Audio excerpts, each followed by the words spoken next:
According to Thai legend, the lush, beautiful Doi Nang Non mountain in Chiang Rai province is inhabited by the spirit of a mythical princess. In fact, locals say that if you look closely, you can actually see the figure of the sleeping princess. And many here fervently believe it's the spirit of the princess that helped determine the fate of the boys' soccer team trapped deep inside the twisting caves of her mountain. The idea is, if she's happy, she will smile favorably and help a good outcome.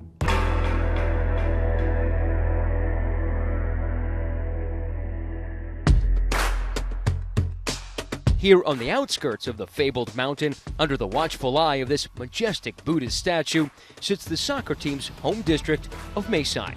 It's the very northernmost district in Thailand, located snug against the border with Myanmar. Mae Sai is a small but bustling community of over 21,000 souls, with gilded temples and busy markets. I visited a local Mae Sai school attended by one of the soccer kids. It's a happy place. American Carl Henderson teaches English here.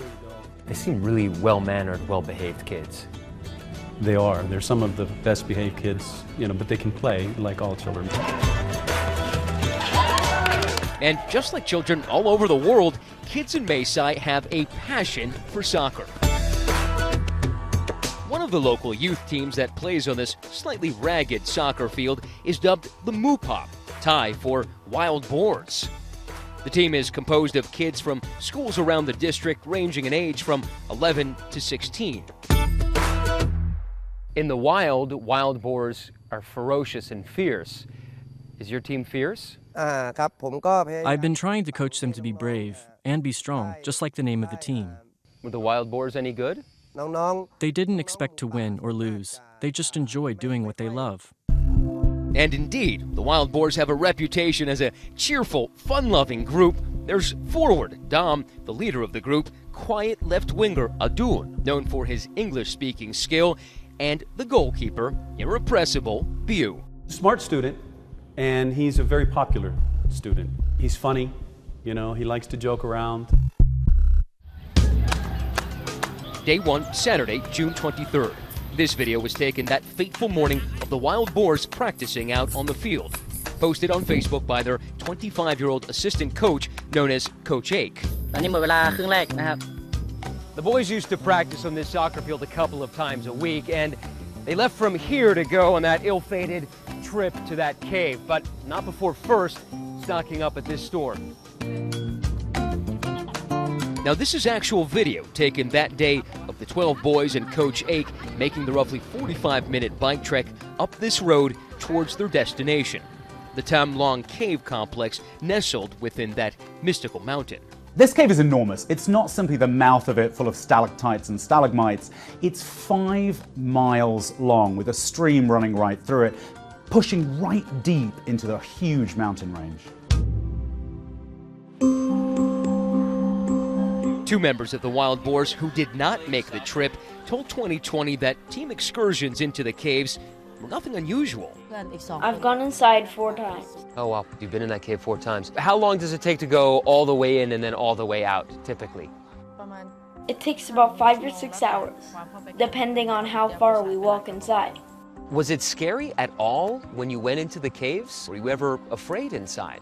Because I know I would be. No. Because when we visit the cave, we all go together and bring plenty of flashlights and food.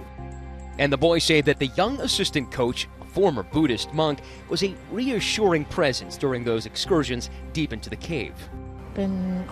He's a kind person. He does things for others before himself. But other adults say they were unaware of those team expeditions to the cave. Did you know he ever took them in? Because apparently they did this pretty frequently. I never knew that they did this kind of activity after practice.